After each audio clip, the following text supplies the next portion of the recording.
And they all smile and say, no thanks.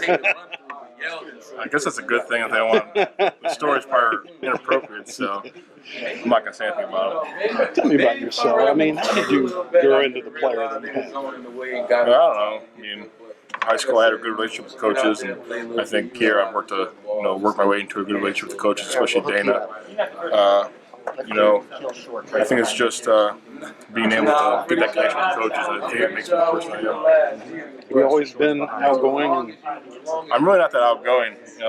I mean, I like to run my mouth a lot when we're up there and in the game. Pretty quiet, but I mean, it's more knowing my role on the football team and going from there. When did you first know? Maybe I have a little bit of knack for playing this ball. When I was in 8th grade, I was not a fan of football. I played baseball. I wanted to go with baseball. And my mom said, "You're going to play football." So then I thought, well, if I'm going to be forced to play, I better start liking it. So high school, 4 years, I liked it. Got a lot of offers to go play college football in a lot of places. So I thought, well, this was for me. So I stuck with it, and that's when I really started, thinking, well, maybe this is for me. What position did you play in baseball? First baseman, pitcher. Hell yeah, man. Yeah. A lot less running. It's a good thing. How many offers did you get? For football, probably around roughly, 30, 35 Division I offers coming out. This is my first offer as a sophomore, and I thought, well, if they want me as a sophomore, I mean, clearly they like what they see in me, and I thought if they're willing to make that big of a commitment that early in my process, that's the place I want to be. Joyce, now? No, I didn't play center until I got here. My freshman year, Tony Mattia was the scout team center. He got hurt. They said, "Can you snap?" I said, "I've never tried." And they said, "We'll try." That's where it stuck. And ever since then, I've been a center. It's kind of a knack to it, isn't it? That's muscle memory. Once you do it over and over again, you get thousands of reps at it, you're pretty used to it.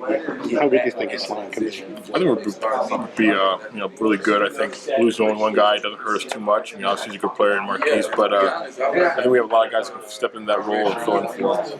The coach said you guys need more work on your pass protection. You feel that's coming on? I think we've gotten a lot better. I think Coach Wake's, helped us a lot with that technique. Our schemes really didn't get adjusted. I think we had the schemes correct and everything. I think our technique was lacking at times, and I think him and Coach Kirk have done a really good job fixing that. Thank you.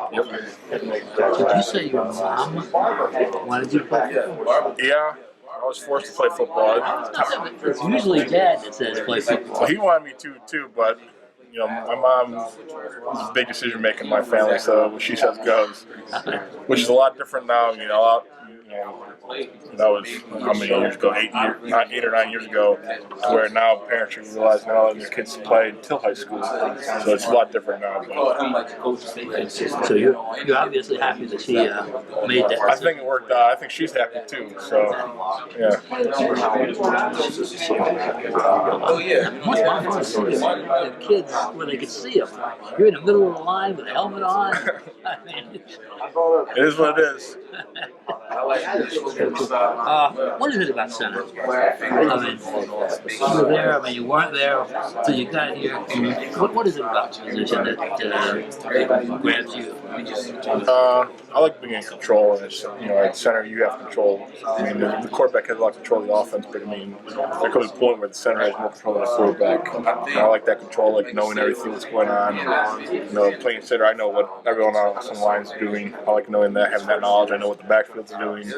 At times, I can even sit there and look at Coach Wilkerson and see the plays. If I'm playing guard tackle, I really don't need to do that. That's the biggest thing I would say I like about center. You asked Coach Cook about if you were a coach's dream coach. I assume he said no. No, he certainly said no. No, he didn't.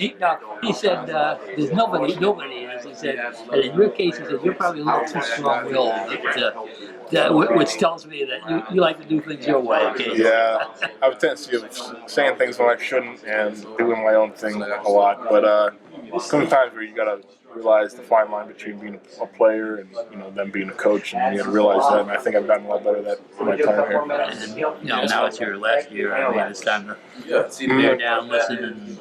Yeah, I mean, right now, as a senior, especially the fifth-year senior now, if you're getting told, what to do and stuff, I mean, clearly you shouldn't have to do that. I mean, being 5 years in the program, you should know everything, and, it should just be minor tweaks here and there. But, I mean, I think that's where we're at. We're at that point now, and I think I've matured a lot to the point where I'll listen to a coach, whether or not like I agree or disagree with what they're saying. I'll at least listen to them and heed their advice. To where 3 years ago, if a coach would tell me to do something, I probably Got to do it. Got to find out yourself. Yep. Excuse